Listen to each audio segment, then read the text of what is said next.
Hello friends. आजकल आपने सुना होगा कि यूएसए और ईरान का वॉर चल रहा है। तो यूएसए आखिर ऐसी क्या बात है कि ईरान को मजबूर कर रहा है कि वो अपना न्यूक्लियर प्रोग्राम ख़त्म करे। What's actually in this nuclear program? जब नेचुरल यूरेनियम हमें मिलता है तो उसको हम एक फिजनेबल यूरेनियम 235 में कन्वर्ट करते हैं। तो यूएसए नहीं चाहता कि ईरान इसको कर सके। जब नेचुरल यूरेनियम हमें मिलता है तो उसमें सिर्फ 0.7% यूरेनियम 235 होता है। ये एक आइसोटोप है यूरेनियम का जो हाईली फिजनेबल है। भारत में ये न्यूक्लियर फ्यूल कॉम्प्लेक्स हैदराबाद में है। So we are able to convert our natural uranium into other isotopes and we extract uranium 235 of that. And this technique of extracting uranium 235 is called enrichment. So uranium 235 is enriched. इसी को क्यों लेते हैं? मैं इसमें nucleus बना रहा हूँ। जैसे यूरेनियम,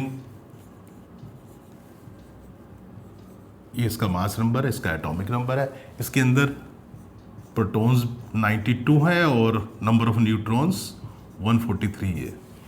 इन्हें हम न्यूक्लियॉन्स कहते हैं।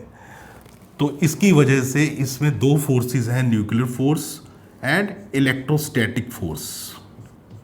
ये दोनों बड़े इक्विलिब्रियम में होते हैं, very delicate equilibrium. So that equilibrium is disturbed by a slow moving neutron. It hits it and splits it into barium and krypton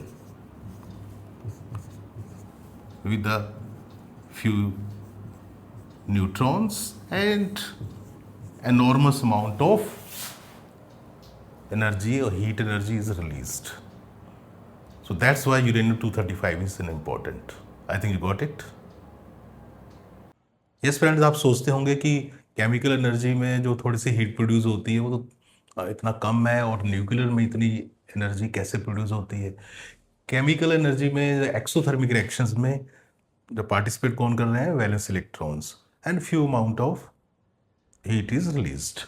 but nuclear energy में हम इसको बोलते हैं कंप्लीट एनिहिलेशन। यदि हम यूरेनियम को या थोरियम के न्यूक्लियस को पूरी तरह तबाह कर दें, ठीक है, न्यूक्लियॉन्स जो अंदर प्रोटॉन्स और न्यूट्रॉन्स, उसको हम अलग कर दें, विखंडन कर दें, फ्यूजन कर दें, तो उसमें आपके पास tremendous amount of heat is release, जैसे हमने आपको पहले बताया।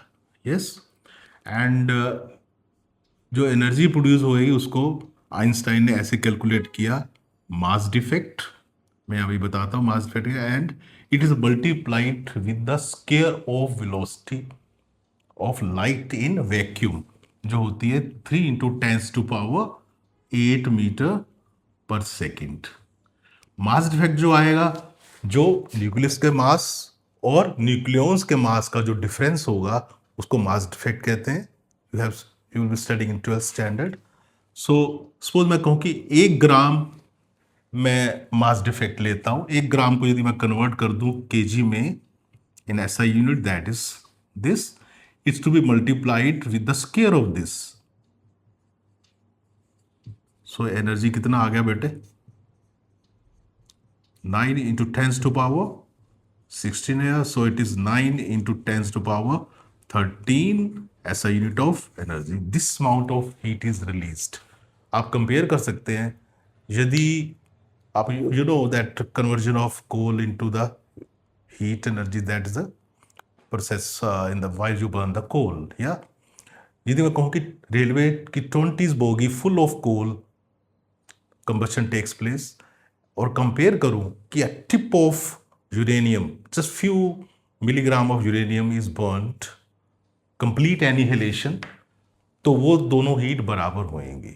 You can understand, because the mass defect is to be multiplied with the square of the speed of light in vacuum. So a huge amount, enormous energy is released. I think you have understood the concept.